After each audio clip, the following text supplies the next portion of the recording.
नमस्कार दोस्तों, Kuldeep English classes में आपका स्वागत है। तो दोस्तों, एक बार फिर मैं कुलदीप पांडे आपके साथ।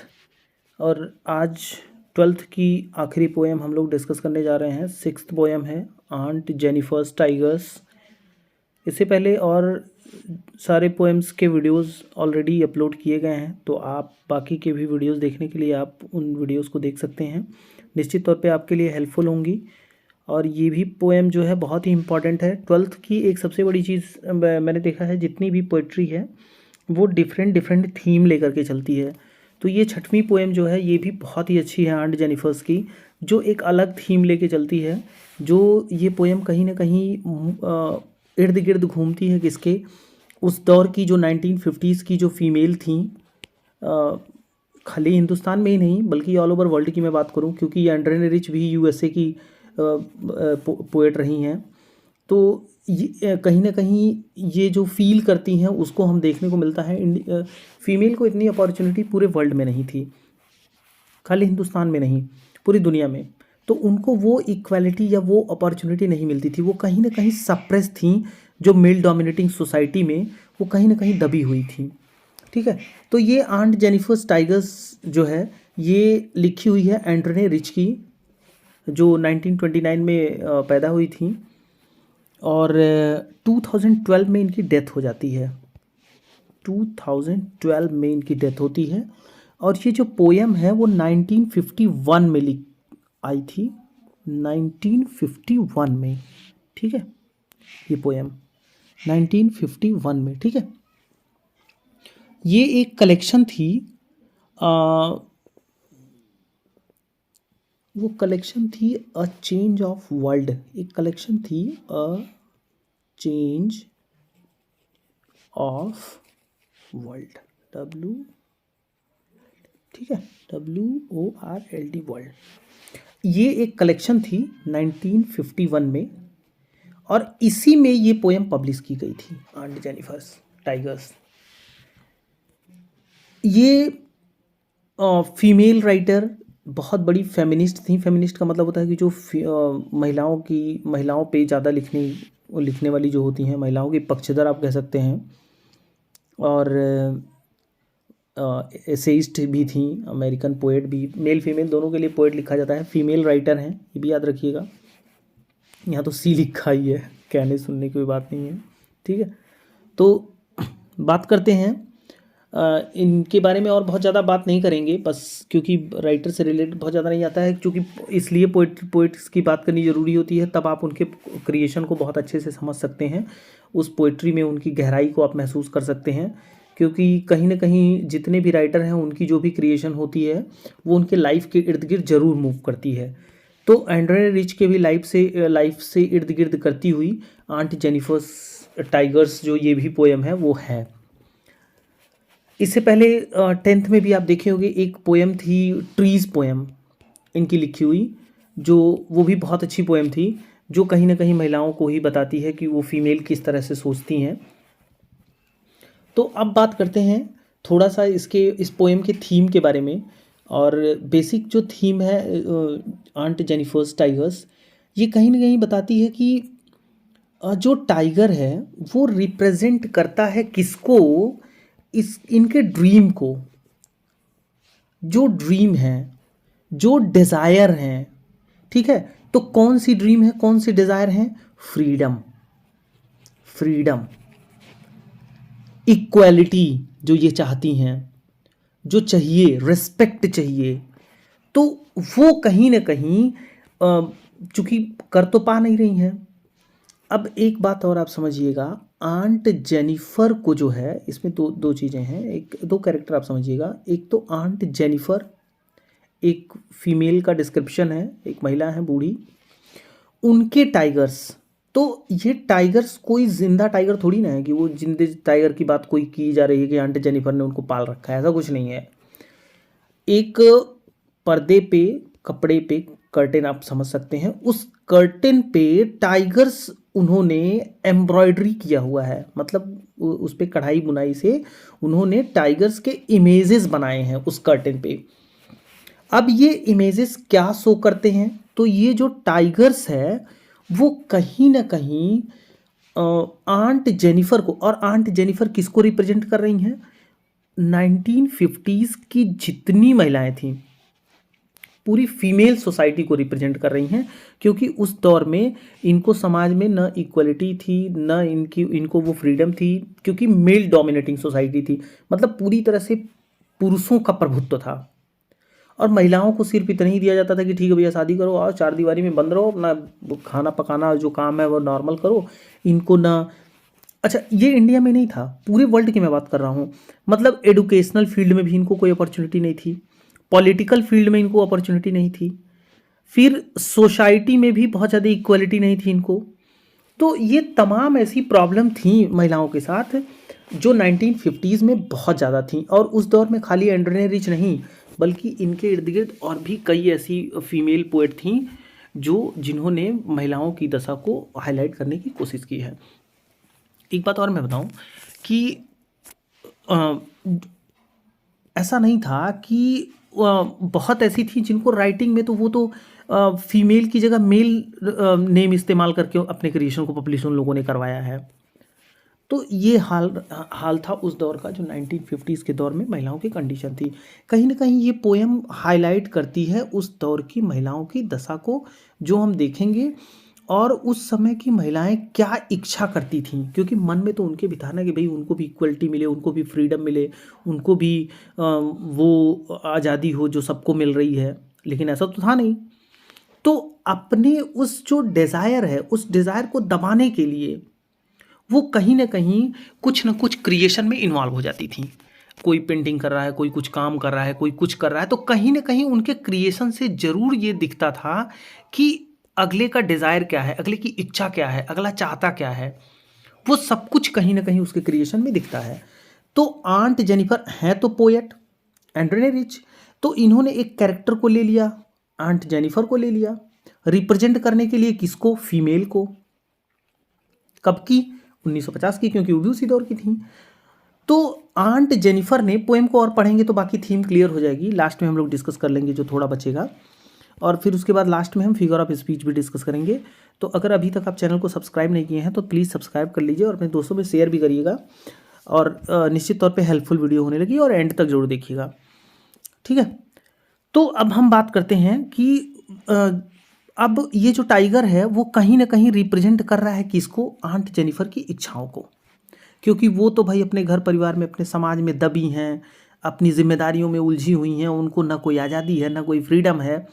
तो वो अपने उस डिज़ायर को टाइगर, जैसे आंट जेनिफर ने क्या किया, पर्दे पे टाइगर बनाया। टाइगर क्या होता है? टाइगर निडर होकर घूमने वाला, बिग फ्री, कहीं ना कहीं ये फ्रीडम का, फ्रीडम, फियरलेस, इन सब का कहीं ना कहीं ये सिंबल है। और आंट जेनिफर के मन में कहीं ना कहीं है कि इस तरह की फ्रीडम उन्हें भी चाहिए, लेकिन मिल तो नहीं रही है। तो इसलिए उन्होंने अपने उस इच्छा को कहाँ प्रदर्शित किया? अपने उस कर्टेन पे जो बना हुआ टाइगर का इमेज है उस पे किया। अब हम सीधा चलते हैं, बिना टाइम लिए हुए हम सीधे डिस्कस करते हैं पोएम को लाइन बाय लाइन। छोटी सी पोएम है, आप समझने की कोशिश करिएगा। कोशिश करेंगे कि वीडियो छोटी ही हो, लेंथ थोड़ी बड़ी हो जाती है। देखिए, आंट जेनिफर्स टाइगर्स, देखो टाइगर्स वर्ड यूज़ किया गया है, मतलब कई टाइगर हैं उनके पर्दे पे जो उन्होंने कढ़ाई किया हुआ है, जो बनाया है उसको। तो आंट जेनिफर के जो टाइगर हैं, प्रॉन्स मीन्स होता है ऐसे झपट्टा मारना, अक्रॉस द स्क्रीन। स्क्रीन कौन सा है? वो पर्दे का स्क्रीन है। तो पर्दे के स्क्रीन पे ऐसे अक्रॉस होकर के ऐसे लग रहा है कि जैसे वो, पिक्चर में आप देख भी सकते हैं यहाँ, तो ऐसे लग रहा है कि जैसे वो झपट्टा मार रहा है ये देख सकते हैं, बिल्कुल झपट्टा मारते हुए दिखाया गया है। तो आंट जेनिफर्स टाइगर जो है वह पर्दे पे, स्क्रीन पे एकदम बिल्कुल झपट्टा सा मार रहा है। ब्राइट टोपाज, एकदम ब्राइट कलर का। कैसे? टोपाज जैसा। टोपाज एक तरह का पत्थर होता है, बहुत कीमती होता है, जिसको शायद पुखराज बोलते हैं। तो ब्राइट कलर का, बिल्कुल चमकता हुआ, वो कहीं ना कहीं ये बताता है इसकी धारियों को, वो जो जिस कलर से वो चमकते हैं। तो वो कैसे चमक रहे हैं? बिल्कुल टोपाज जैसे चमक रहे हैं। मेटाफर, फिगर ऑफ स्पीच है यहाँ, ब्राइट टोपाज। वो बिल्कुल ब्राइट कलर है, चमक रहा है, कैसे? टोपाज जैसा चमक रहा है। और डेंजियंस मीन्स होता है निवासी। वो कहाँ का निवासी है? Of a green world of green. वो कहाँ का निवासी है? वो हरी दुनिया का निवासी है, मतलब जंगल का। तो वो निवासी है कहाँ का, जंगल का। वो कहीं ना कहीं दर्शा रहा है कि ये जो जंगल का निवासी है वो बिल्कुल चमक रहा है ब्राइट टोपाज की तरह, और स्क्रीन पे कैसे दिख रहा है, एकदम बिल्कुल झपट्टा मारते हुए दिख रहा है। दे डू नॉट फियर, दे कौन है, ये टाइगर्स हैं। ये जो टाइगर्स हैं, do not fear the main, उन आदमियों को डरा नहीं सकते हैं। बीनीथ द ट्री, जो उस पेड़ के नीचे हैं, शायद उस पर्दे पे पेड़ वेड़ भी कुछ बना हुआ है, उसके नीचे कुछ आदमियों के भी शायद पिक्चर हैं, और फिर टाइगर्स के भी पिक्चर हैं झपट्टा मारते हुए। तो कहीं ना कहीं ये बताता है कि वो जो टाइगर्स हैं वो उनको डरा नहीं सकते हैं। अब यहाँ दो दो सेंस निकल रहा है। देखिए, हमेशा पोइट्री दो मीनिंग लेके चलती है। एक मीनिंग होती है, वो होती है लिटरल मीनिंग, मतलब जो हम पढ़ते हैं नॉर्मली और जो हमें समझ में आता है वो उसको बोलते हैं लिटरल मीनिंग। और एक होता है एलेगोरिकल मीनिंग। एलेगोरिकल मीनिंग क्या होता है कि पोएम के पीछे एक और मीनिंग होता है, एक और मैसेज होता है, जिसे हमें समझने की कोशिश करनी चाहिए, जो पोएट असल में हमको समझाना चाहता है, तो उसको हम बोलते हैं एलेगोरिकल मीनिंग। अब जैसे देखिए, एक तो ये हो गया कि आदमियों को वो डरा नहीं पा रहा है, क्योंकि भाई ये भी तो नॉन लिविंग है, पर्दे पे बना हुआ एक इमेज है, तो वो नहीं डरा सकता है, वो भी नॉन लिविंग है, नीचे जो बने हुए हैं वो सब तो इमेज ही है ना। दूसरी बात है कि कहीं ना कहीं ये जो टाइगर हैं, वह पेड़ के नीचे जितने भी, मतलब ये जो इच्छाएं हैं भाई, ये टाइगर कहीं ना कहीं आंट जेनिफर्स की इच्छा है कि वो डिज़ायर उसके भी अंदर है, वो फ्रीडम की, वो इक्वलिटी की, वो निडरता की, वह इंसान पे हावी नहीं हो रही है। जबकि सारा करता धरता तो इंसान ही है ना। इंसान का यहाँ मेल डोमिनेटिंग सोसाइटी की बात कहीं ना कहीं एंटरनेरिज कर रही हैं। दे पेस, पेस मीन्स होता है आगे की तरफ निकलना। दे पेस इन स्लीक चिवैलरिक सर्टेनिटीज, एकदम चिवैलरिक मीन्स होता है बड़े बहादुरी के साथ सरकना। टाइगर कैसे धीरे धीरे पहले वो सरकता है बड़े शानदार अंदाज से, तो ये कैसे प्रतीत हो रहे हैं, वो सरकते हुए लग रहे हैं, बहुत ही शानदार तरीके से, बड़े बहादुरी तरीके से वो सरकते हुए दिख रहा है टाइगर। कहाँ, उस पर्दे पे। दूसरे में चलते हैं। देखिए, स्क्रीन, ग्रीन, ट्री, कंट्री, ये भी है राइमिंग वर्ड, दो दो लाइन का है, कपलेट में लिखा गया है, ध्यान रखिएगा। ये भी राइमिंग है, बहुत अच्छी राइम्ड पोएम है। फिर aunt Jennifer's fingers fluttering through her wool. अब आंट जेनिफर्स, जो आंट जेनिफर के फिंगर्स हैं वो फ्लटरिंग हो रहे हैं, फ्लटरिंग में सदा कांपते हुए हिल रहे हैं। Through her wool find even the ivory needle hard to pull, मतलब ऐसे हिल रहे हैं कि मुश्किल हो रहा है उनको। जो आइवरी मीन्स होता है जो एलिफेंट के दांत होते हैं, हाथी के, उनको बोलते हैं। तो वो जो टास्क होते हैं, वो नीडल, उससे बनी हुई सुई है जिससे वो बुनाई कर रही हैं, उसको वो नहीं खींच पा रही हैं, बहुत मुश्किल हो रहा है खींचने में उनको। और क्या हो रहे हैं, उस वूल पे फ्लटरिंग कर रहे हैं, कहीं ना कहीं हिल रहा है हाथ उनका, कंपन हो रहा है उसमें। तो क्या यहाँ मतलब है, यहाँ देखिए, एक तो सेंस ये हो गया कि भाई हो सकता है कि बहुत अधिक एज की वजह से, एग्जाम में जब भी आएगा तो आप दोनों तरह से आप दोनों देंगे, कभी कभी पूछेगा कि इस लाइन का क्या मतलब है, फिंगर्स फ्लटरिंग थ्रो हर वूल का क्या सेंस है, तो आपको एक्सप्लेन करना पड़ेगा कि एक तो सेंस ये निकल रहा है कि भाई अधिक एज भी हो गई है, तो due to old age she unable to do her work properly. यहाँ नीडल खींचने का मतलब है कि सुई नहीं खींच पा रही है, ये ज़िंदगी का काम भी तो है, ये ज़िंदगी के जो उसके हिस्से हैं, जो लाइफ को लेके चल रही हैं, जो लाइफ का बर्डन है उनके ऊपर, कहीं ना कहीं ये उसको सिंबलाइज कर रहा है। तो जो लाइफ का बर्डन है उसको लेके चलने में उनको बहुत दिक्कत हो रही है। और नॉर्मल मीनिंग अगर हम देखें तो उनके हाथ कांप रहे हैं। एक तो हो सकता है कि भाई अधिक एज है, दूसरी चीज़ है कि because of fear, fear of husband, क्योंकि वो हस्बैंड से डर भी रही हैं, डर की वजह से उनके हाथ में कंपन हो रहा है, पति का डर है। मेल डोमिनेटिंग सोसाइटी को बता रहा है कि पुरुषों का जब वर्चस्व था उसको बता रहा है कि औरतें जो हैं वह अपने काम को भी ठीक से, मतलब डर डर के ज़िंदगी जी रही हैं, वो डर है कहीं ना कहीं उनके अंदर। तो आप दोनों चीज़ें मेंशन करेंगे कि एज की वजह से भी, और दूसरा पति का डर भी हो सकता है कि जिसकी वजह से हाथ कांप रहे हैं। और जो दूसरा सेंस इसका है, जो मीनिंग के अंदर जो सेंस निकल रहा है, वो ये निकल रहा है कि अपनी ज़िंदगी का जो वो बर्डन है वो ले करके चलने में उनको मुश्किल हो रहा है। ये बताता है line, the massive weight of uncle's wedding band, देखो मासिव मीन्स होता है हैवी, वो हैवी है, वेट, वजन, जो वजन है वो क्या है, बहुत हैवी है। कौन सा? Uncle's wedding band, band means होता है वो जो कंगन है, उस कंगन के वजन की वजह से उनको मुश्किल हो रहा है, वो खींच नहीं पा रही हैं। अब यहाँ नीडल खींचने का मतलब है ज़िंदगी के काम को कह सकते हैं, ज़िंदगी को, अपने लाइफ को चलाने के लिए वो लाइफ को चला नहीं पा रही हैं। क्यों? क्योंकि उनके हाथ में वो जो बैंड है शादी का, अंकल की शादी का जो बैंड है, जो कंगन है, वह हैवी है और उस वेट की वजह से नहीं खींच पा रही हैं। तो इसका क्या मतलब है? कंगन इतना वजनी था कि वो नहीं खींच पा रही हैं नीडल को? नहीं। यहाँ वेडिंग बैंड का मतलब है जो शादी का बोझ है उनके लाइफ में, जो शादी है ना, कंगन किसका प्रतीक होता है? शादी का। तो जो शादी का बोझ है उसमें वो दब गई हैं, वो बेचारी अपनी ज़िंदगी जी नहीं पा रही हैं प्रॉपर तरीके से। ये बर्डन है अंकल की शादी का। ये जो बैंड है, जो मासिव वेट यहाँ दर्शा रहा है, वह दर्शा रहा है कि वो शादी उनके लिए बोझ बन गई है। सिट्स, वह बैठ गई है heavily upon Aunt Jennifer hand. जो शादी का बोझ है ना, वो उनके हाथ पे एकदम बैठ गया है, एक बर्डन बन गया है। हैविली अपॉन मतलब हैवी तरीके से उस पे बैठ गया है। तो कंगन कैसे हैवी तरीके से बैठेगा? नहीं, वह प्रतीक है किसका? शादी का। मतलब उनकी जो ज़िंदगी है, जो मैरिड लाइफ है, वह अब बोझिल हो चुकी है, उसके नीचे वो दब गई हैं और अपनी आज़ादी को, अपनी फ्रीडम को, अपनी इच्छाओं को वह आगे लेकर नहीं बढ़ पा रही हैं। ये सेंस है इस 4 लाइन का। तो फिर से समझिएगा कि उनके मैं लिटरल मीनिंग पहले बता दे रहा हूँ एक बार चारों का, कि उनके हाथ पे जो वो कंगन है वो इतना हैवी हो गया है कि आंट जेनिफर्स जो है वह मुश्किल हो रहा है उनको वो नीडल को खींचने में, उस वूल के, मतलब जब हम बुनाई करते हैं तो सुई चुभोते निकालते हैं ना, तो वो खींच नहीं पा रही हैं। तो ये तो नॉर्मल मीनिंग है, लेकिन यही मीनिंग है नहीं। मतलब ये हुआ कि जो कंगन है वो किसका सिंबल है? उनके मैरिड लाइफ का। तो जो उनका मैरिड लाइफ है वो इतना बोझिल हो चुका है कि वह अपने काम को, यहाँ नीडल खींचने का मतलब है उनके वर्क से, कि वह ज़िंदगी के अपने वर्क को जो है वो ठीक से कर नहीं पा रही हैं, डर डर के जी रही हैं, ज़िंदगी जी नहीं पा रही हैं, क्योंकि वो सब एक बोझ सा बन गया है वो शादी उनकी लाइफ का।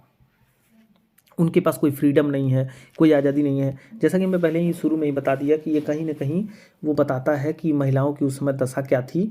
उनकी अपनी कोई आज़ादी नहीं थी, उनकी अपनी कोई फ्रीडम नहीं थी।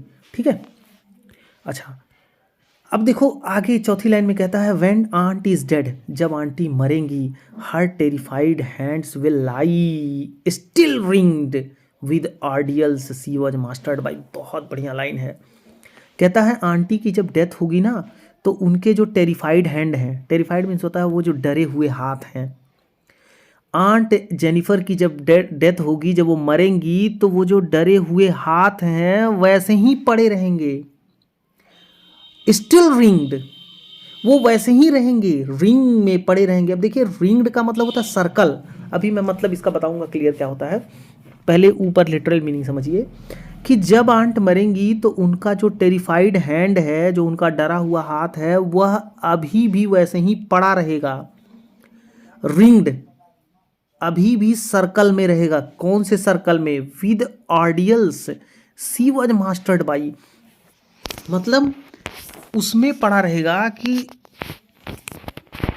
जिसमें, अब देखिए देखिए ऑर्डियल का मतलब होता है मुश्किल कंडीशन, जो डिफ़िकल्ट दौर होते हैं लाइफ के, उसको बोलते हैं। तो जो डिफ़िकल्ट दौर है जिसमें वो घिरी हुई हैं, यहाँ रिंग्ड का मतलब घिरे हुए होने से, तो जिस मुश्किल के दौर में, ऑर्डियल मीन्स मुश्किल का दौर, जिस मुश्किल के दौर में वो घिरी हुई हैं, उसी मुश्किल के दौर में उनके जो टेरिफाइड हैंड्स हैं वो पड़े रहेंगे। सी वॉज मास्टर्ड बाई, और वो क्या हैं? अब देखिए इसका बहुत गहरा मतलब समझिएगा थोड़ा सा, मैं कोशिश करता हूँ और क्लियर करने की। मास्टर्ड बाई का पहले मतलब समझिए क्यों इस्तेमाल पोएट ने किया है। एक मास्टर होगा तो दूसरा स्लेव होगा, वह मास्टर्ड बाई है, कहीं ना कहीं वह कंट्रोल की जा रही है, किससे? अपने मास्टर से। यहाँ मास्टर का मतलब मालिक से। अपने मालिक के द्वारा वह कंट्रोल की जा रही है। मालिक कौन है? हस्बैंड। हस्बैंड के द्वारा कंट्रोल की जा रही है और वो डिफिकल्ट कंडीशन में घिरी है। कंट्रोल हो रही है किससे? हस्बैंड से। तकलीफें हैं, उन्हीं तकलीफों में वो घिरी है। मतलब कहने का कि एक तो जीते जी तकलीफें थी पूरी जिंदगी में, दूसरी चीज जब मर जाएंगी वो, मतलब मरने तक उनके पास तकलीफें ही होंगी। उनका जो वो हाथ है डरा हुआ, ये डरे हुए हाथ का मतलब वो सिंबलाइज कर रहा है कहीं ना कहीं उनको, कि जो आंट जेनिफर पूरी जिंदगी डर डर के जी रही हैं, वह जीवन के अंत तक भी उसी तरीके से, मतलब डरते डरते जी रही हैं और मरने तक भी वो उसी तरह रहेंगी। ये रिंग्ड बाई का दो सेंस निकलता है। एक तो जो हाथ में उनके बैंगल है, शादी का जो बर्डन है, वो तब भी रहेगा, मतलब जीवन के अंत तक भी रहेगा। दूसरी चीज़ यहाँ निकल के आती है कि जैसे एक पिंजड़ा है, उसमें होता है ना कि एक मास्टर है, टाइगर को बंद कर रहा है, उसी रिंग में है, वो जैसे चाह रहा है वैसे घुमा रहा है, वो डिफ़िकल्ट दौर में घूम रहा है। तो उसी तरीके से महिलाओं की दशा कहीं ना कहीं ये बता रहा है कि जो पुरुष थे वह जो है महिलाओं को जैसे चाहते थे उस डिफ़िकल्ट कंडीशन में उनको घुमाते थे। तो जीते जी भी आंट जेनिफर उसी तरह ज़िंदगी जी, और जब मर जाएंगी, मरने पर भी जो है उनके साथ क्या होगा? जब वो मरने वाली होंगी तब भी उसी तरह होगा, उनका हाथ उसी तरह डरा हुआ, और वो जो है वो तकलीफ़ों में डिफ़िकल्ट कंडीशन में घिरी हुई मरेंगी, और तब भी वो मास्टर्ड बाई रहेंगी, मतलब तब भी वो किसी न किसी के कंट्रोल में ही रहेंगी, मतलब उनकी अपनी कोई ज़िंदगी नहीं होगी। देखो पोएट कितना बढ़िया तरीके से एक्सप्लेन करता है, पोएट करती हैं कि महिलाएं जीते जी भी, आंट जेनिफर किसको रिप्रेजेंट कर रही हैं? 1950s की सारी औरतों को, ये बात ध्यान रखिएगा। The tiger in the panel that C made, और जो टाइगर है किसको रिप्रेजेंट कर रहा है? ये रिप्रेजेंट कर रहा है आंट जेनिफर की इच्छाओं को। तो आंट जेनिफर जो पैनल में है, जो उसने बनाया है, विल गो ऑन प्रॉन्सिंग, वो उसी तरह से झपट्टा मारते हुए आगे बढ़ेगा गर्व के साथ और निडर होकर के। अनअफ्रेड मीन्स होता है निडर, प्राउड मीन्स गर्व। तो गर्व के साथ बिना डरे हुए वो आगे बढ़ता रहेगा। मतलब क्या है? मतलब ये हुआ कि टाइगर किसको रिप्रेजेंट कर रहा है? इच्छाओं को। मतलब आंट जेनिफर तो मर जाएंगी लेकिन उनकी इच्छाएं जीवित रहेंगी और उसी तरह से आगे बढ़ती रहेंगी।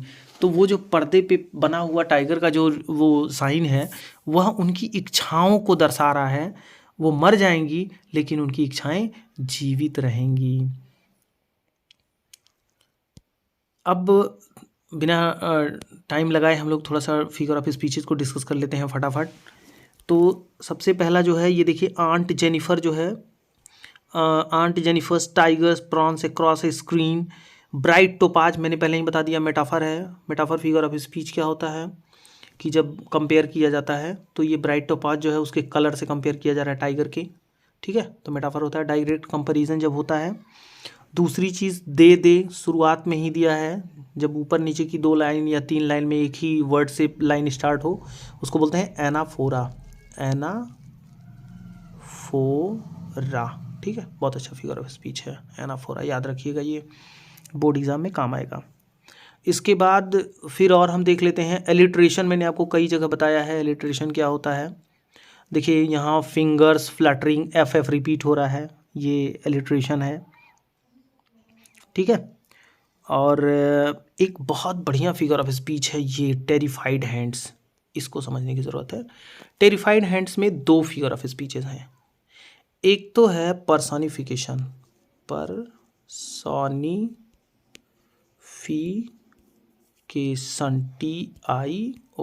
पर्सोनिफिकेशन, इसको हम बोलते हैं मानवीकरण। तो टेरिफाइड हैंड कैसे हो जाएगा? हाथ कैसे? हाथ अगर शरीर से निकाले तो हाथ तो नॉन लिविंग है ना। तो पर्सोनिफिकेशन में पोएट क्या करता है, जब नॉन लिविंग थिंग को, मतलब जिसमें जीवन ना हो, और किसी आइडियाज़ को ऐसे रिप्रेजेंट करता है जैसे उसमें लाइफ हो, तो उसे हम पर्सोनिफिकेशन कहते हैं। इसलिए टेरिफाइड हैंड जो है ये पर्सोनिफिकेशन फिगर ऑफ स्पीच है। दूसरा कौन सा फिगर ऑफ स्पीच होगा? ट्रांसफर्ड एपिथेट,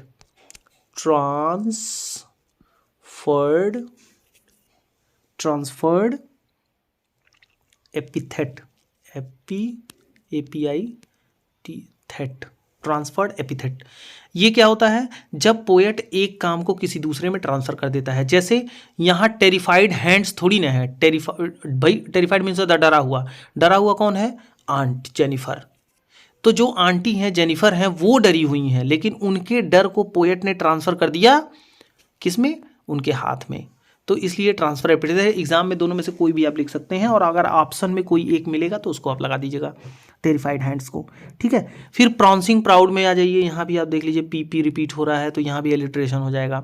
ठीक है, राइमिंग वर्ड्स पूछता है, तो राइमिंग वर्ड आपको मैंने पहले ही बता दिया है। यहाँ देखिए स्क्रीन, ग्रीन, ट्री, सर्टेनिटी, तो यहाँ देखिए ए बी बी। ठीक है, इस तरीके से ये।